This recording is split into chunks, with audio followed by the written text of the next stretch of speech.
In this episode of Home Theater Geeks, I discuss the results of a blind test conducted by DIYaudio.com, and the results were surprising. Stay tuned. Podcasts you love. From people you trust.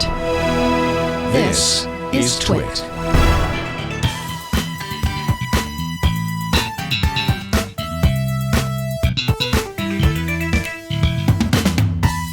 Hey there, Scott Wilkinson here, the Home Theater Geek. In this episode, I'm going to talk about an experiment that was conducted on a forum called DIYaudio.com.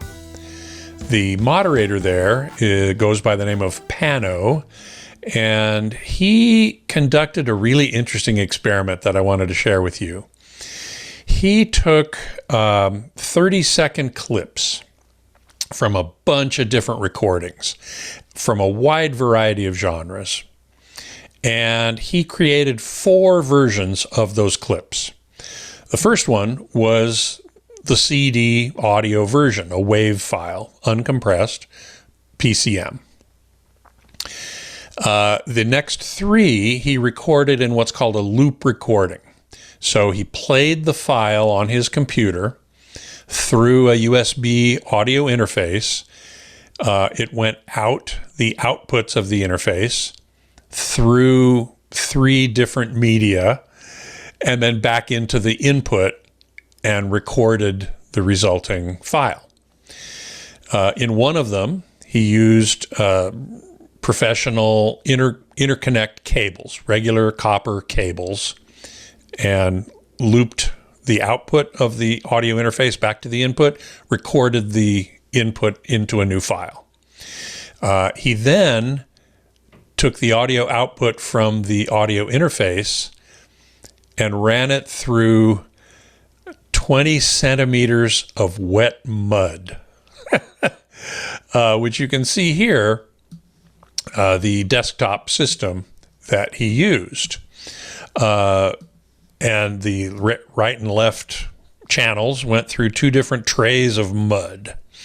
And in the second picture, you can see from an overhead view that they were 2 trays of mud. And that was the third version. Fourth version was the same thing, taking the outputs of the USB interface and sending it through 2 bananas. Which you can see here. Now, the interface to the mud and the bananas, he took some old microphone wire, and he soldered a penny onto the hot conductor of that wire, of those 2 wires.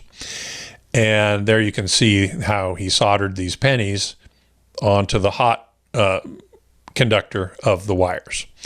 The shields of those wires he connected to the aluminum foil that was used to line the plastic containers where the mud and the bananas were.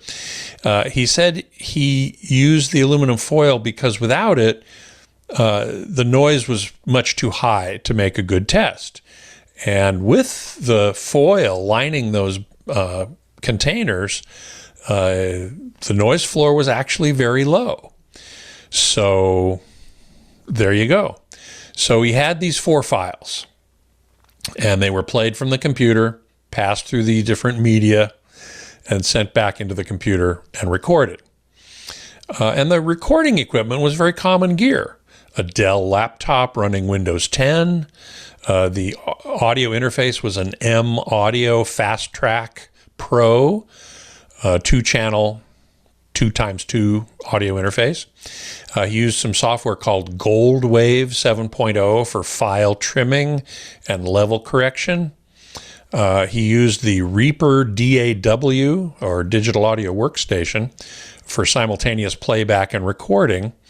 And the REW RTA function, real-time analysis, for finding the optimum input and output levels for the M audio interface.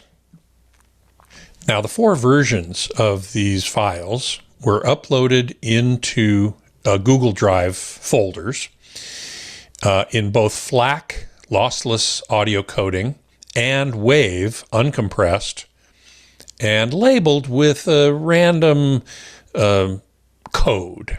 So the participants would be able to identify each one separately, but they wouldn't know which was which. And so they could download whichever ones they wanted and play them on their system at home and try to determine which one was the original, which one was sent through the wire, which one was sent through the mud, and which one was sent through the banana. Now, there's on DIYaudio.com, there's a nice thread about the test, and we'll put a link in the show notes to that. There's also a link to the actual test itself. And Pano has upgraded the test. The first iteration is as I described it.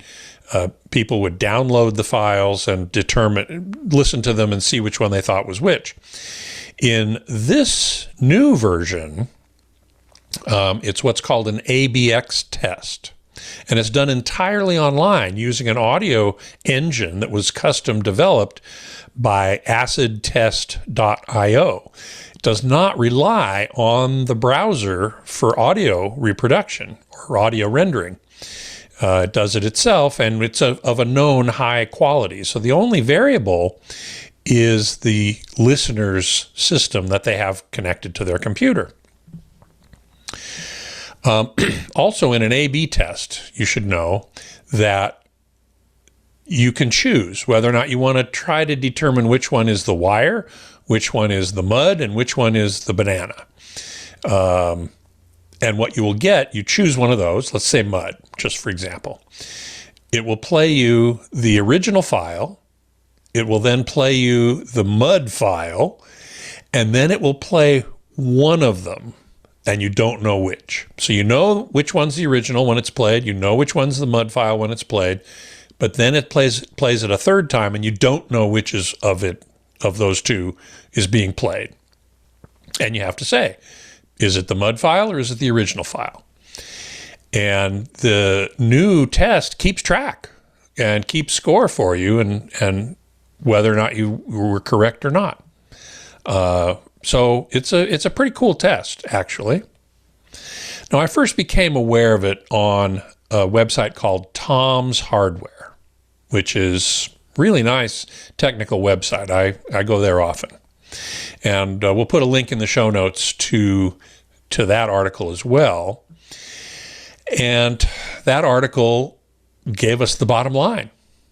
And the bottom line is the listeners who participated in this test didn't do any better than random chance. Overall, the participants couldn't tell the difference between the original file, the interconnect cable, the bananas, and the mud. According to the results published by Pano, there were only 6 correct responses out of 43 guesses. That's a 13.95% hit rate. Tom's Hardware went farther and calculated that there's a 6.12% chance of getting the same or fewer correct answers if the participants had randomly guessed, which is only slightly above the 5% significance that statisticians use in such an analysis. Now, in other coverage that I've read of this experiment, there have been some thoughts that perhaps it's because there's water in mud and in the bananas that act as a good conductor. And that seems reasonable to me, possibly aided by minerals in those substances, especially salts. So, okay, that seems likely to me. Now, what I'd love to see is the same experiment conducted with quote-unquote normal interconnects, that is monoprice or something inexpensive, followed by really expensive cables that can cost thousands of dollars per meter.